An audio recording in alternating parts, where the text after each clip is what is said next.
LSU game being here and the history of African American athletes in Oakland, sort of what the significance is of what's happening here today in this building. It is a this is a moment for sure. I think the idea of knowing we made the move to Chase Center and been in San Francisco the 6 seasons, to have a little bit of a moment to honor and reminisce the 47 years that we played in this building, the 10 years that I had, and growing up in the game inside of these walls, the energy in this building that can come back just like that. I've enjoyed it to the fullest. And to your point about having another opportunity to shine a light on the HBCUs and the game that's being played, and it is a moment that's just truly Oakland, truly authentic to what I have experienced here, and it all matters. So it's pretty dope. Next question up front. If you were the commissioner for a day, what would be one rule that you would change? Uh, I would probably want to see the refs grading system. Probably like let that be more public, the same kind of way our stats are shown on a nightly basis. Not to like make their job any harder because it's a really hard job, but it'd be interesting from a fan and player perspective to know, why a ref is a great ref and how they kind of rate their system a little bit. I'm curious about that. Thank you. Go ahead. In the back middle. What's up, Steph? What up, teammate Gee? What's up, my brother? I'm good. I'm here today. That's not like your teammate, but I report. You're always my teammate, brother. Come on, you're always my guy. Sorry, go ahead, keep going. So the first thing, you have a great influence all around the world.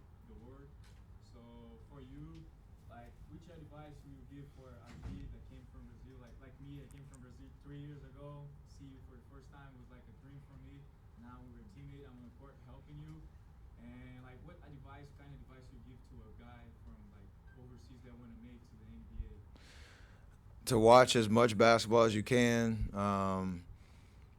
You know, have obviously confidence in yourself and your work ethic and what makes you unique as a basketball player. Your confidence can take you a long way, and it's not arrogance. It's not believing you're something or better than you are. It's just having confidence in your skill set and the time and the work and the energy that you put into getting better just a little bit every single day.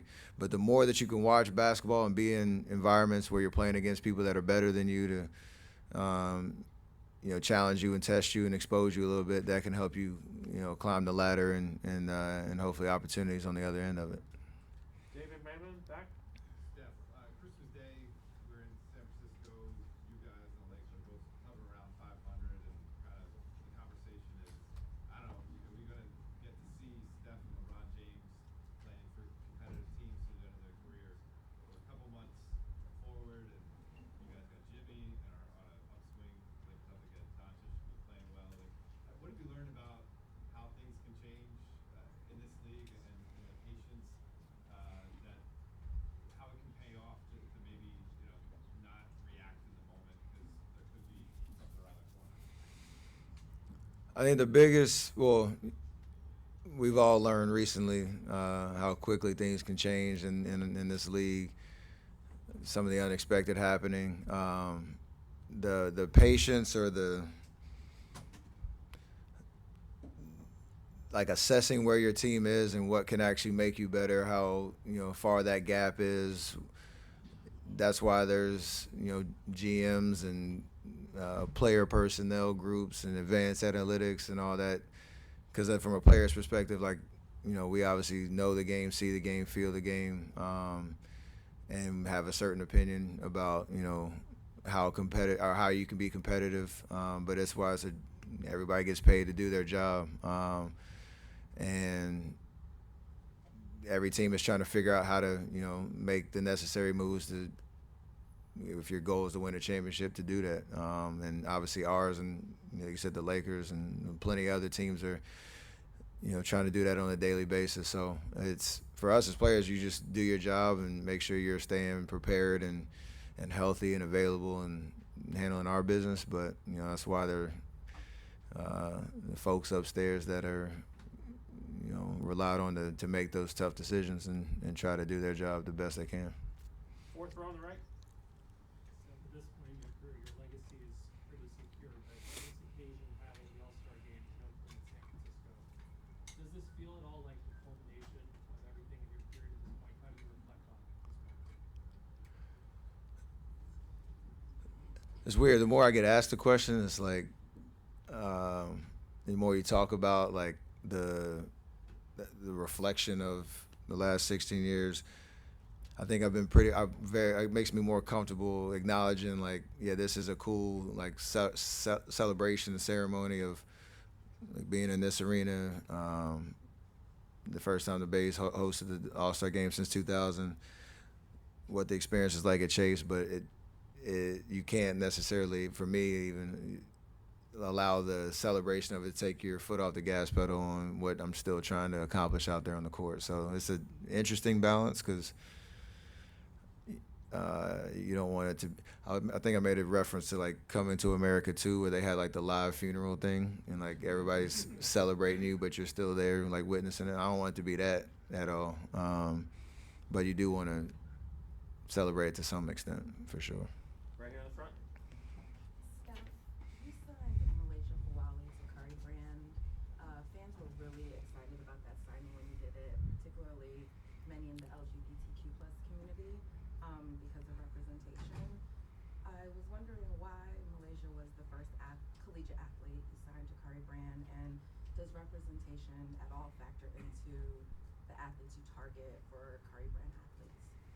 For sure, we accept the whole person, and for Malaysia, the way she carries herself, and obviously as a basketball player on and off the court, we see a lot of potential in her. She believes in what we're doing, and she's been to my camps, and obviously at South Carolina doing amazing things, winning a championship in her freshman year, and trying to continue to get better and keep pushing the envelope on what she can accomplish in her career. So.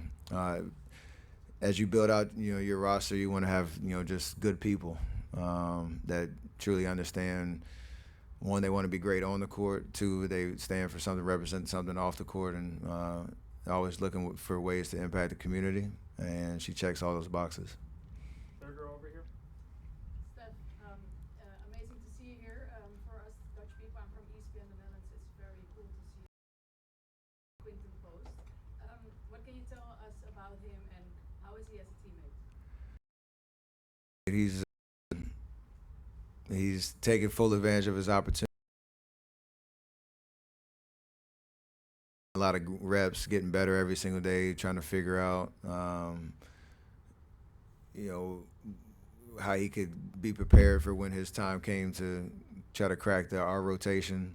And he's done that. He's super confident. He sees the game really well. He's a high IQ player, and obviously he can shoot. So his confidence and his presence is felt. You've seen a couple of games. He's hit some big shots, and he's celebrating, fist pumping. Like he knows he belongs, and it's been great to kind of see him figure it out. Jeff Silk, back towards the left. Steph, both lighthearted and semi-serious.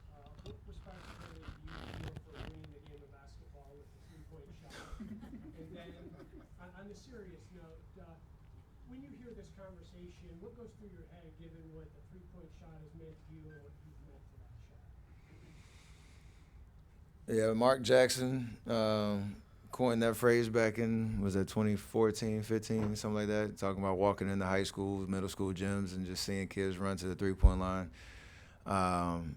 That impact is pretty surreal to me just because that's the way that I've seen the game since I was a kid. That I love, expanding my range, but even more I love the work that goes into, earning and deserving that confidence.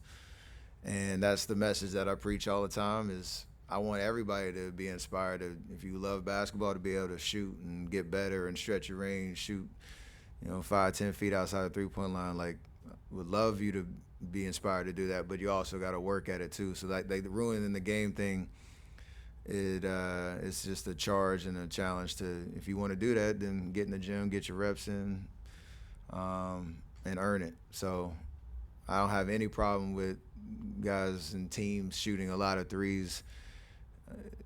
Obviously, that's the way that I play, and I love that factor in the game. But you also got to put the work in behind the scenes to take full advantage of it. Last question on the right, third row. What's up, big fella? Good to see you.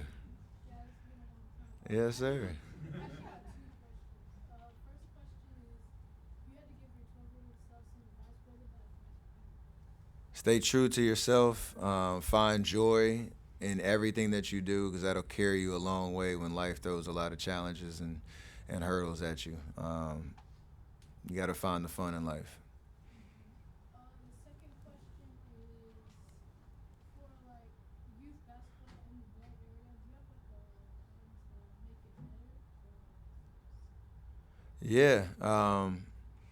I think first and foremost, like, I don't have a team or a league or anything, but to be able to create, safe places and refurbish gyms for kids and teams and youth leagues can go play and have the proper environment and facilities to experience the game of basketball. I think that's the way I'm trying to have an impact right now. Doing a lot of work through the Oakland Unified School District, and between Curry Brand and my foundation, me and my wife's foundation, that's part of our mission to,